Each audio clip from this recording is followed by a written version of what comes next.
Саламатсыңарбы балдар. Демек, кайсы сандар кайсыга бөлүнөт бир сыйра карап чыгышыбыз керек. Биз мурунку сабакта 2-ге, 3-кө, 4-кө, 5-ке, 6-га, андан кийин 9-га, 10, 11, анан 15-ке бөлүнгөн сандар тууралуу бир сыйра караганбыз. Азыр ушуларды карап чыгалы. Мисалы үчүн 111 канчага бөлүнөт дейт. Акыркы саны так болгон үчүн бул 2-ге бөлүнбөйт. Мындай мен бул жака жазып текшерип чыгалы.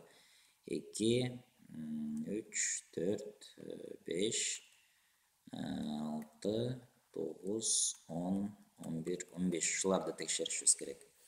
2-ге бөлүнгөндөр биз эстей турган болсок, акыры жуп сан менен бүткөндөр 2-ге бөлүнөт. Демек, мына могул 2-ге бөлүнөт экен. Бул дагы 2-ге бөлүнөт. Так, жуп сан менен 540 деп бүтөт. Бул да 2-ге бөлүнөт. Бул дагы 2-ге бөлүнөт. Бул дагы 2-ге бөлүнөт. Так, 2-ге бөлүнчү сандарды таптык. 3-кө бөлүнгөндөр суммасы 3-кө бөлүнүш керек. 1-ге 1-ди кошсок 2, 2-ге 1-ди кошсок 3, демек бул 3-кө бөлүнөт экен. Мунун суммасы 6 болуп атат. Бул дагы 3-кө бөлүнөт. 321-ди 5, 6 бул дагы 3-кө бөлүнөт экен. Так, 13 болот экен. Бул 3-кө бөлүнбөйт. Так, бул 3-кө бөлүнөт. 9, 15 бул да 3-кө бөлүнөт экен. 169 бул 16 болуп калат. Бул 3-кө бөлүнбөйт. 15, 16 бул 9, 9 3-кө бөлүнөт. Демек 225 дагы 3-кө бөлүнөт экен. Так, улантабыз. 3-кө бөлүнгөн сандар таптык. 4-кө бөлүнүш үчүн акыркы 2 саны 4-кө бөлүнүп кетиш керек. 44 4-кө бөлүнөт, демек бул 4-кө бөлүнөт экен. 70 да 40 бөлүнөт, демек бул да бөлүнөт. 416 дейт, бул 16 4-кө бөлүнөт, 2x, демек бул да бөлүнөт.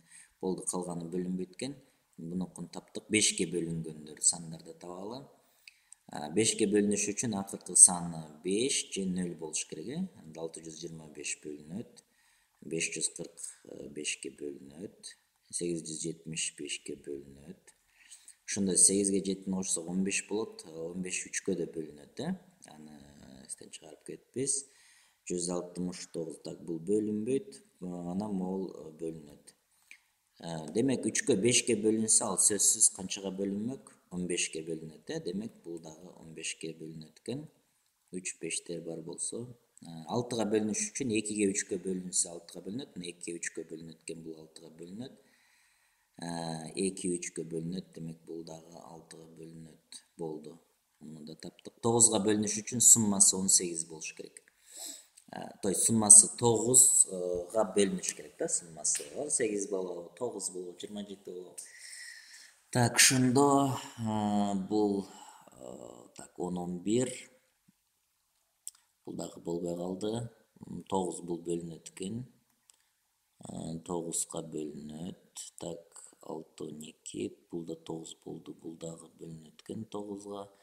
Бул бөлүнбөйт. 16 10, так, 7, могул дагы 225 дагы 9-га бөлүнөт экен. Суммасы 9 болуп атат,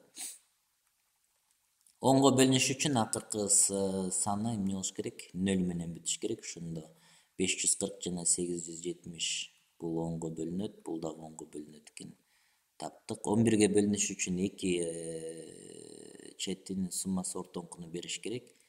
Ошондо 2 окшош, ортоңкусу, экөөнүн суммасы болуш керек. 3-кө 3-тү кошсок 6, мына демек бул 11-ге бөлүнөт экен. 3 кошулган 3 6 болот, ортоңку цифраны берип атат, Болду, муну таптык. Анан 15-ти дагы бардыгын таап койдук силер менен. Мына ошентип силер өзүңөр каалаган сандарды жазып алып, кайсы сандарга бөлүнөт экенин мындай бир сыйра машыксаңар, 169 калып кетти. Ошондо бул канча болуп калды? Акыры, так, 9 169 болсо 7, 16 болсо суммасы 16 чыгат экен. Бул 169 ушу берилгендердин эч бирисине бөлүнбөй эле калат экен. Мейли, кала берсин анда.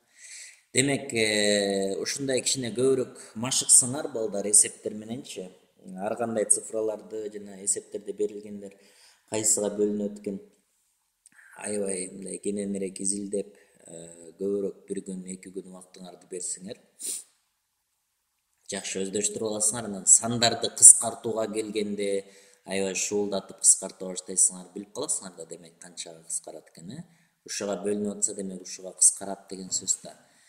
Анан логикаң аты дагы өнүктүрүүгө аябай түрткү болот экен. Ошондуктан жакшылап киришкиле мына бул темага. Кийинки сабакта балдар уже бөлчөккө киришебиз. Кудай буйрса кийинки сабактан жолугабыз силер менен.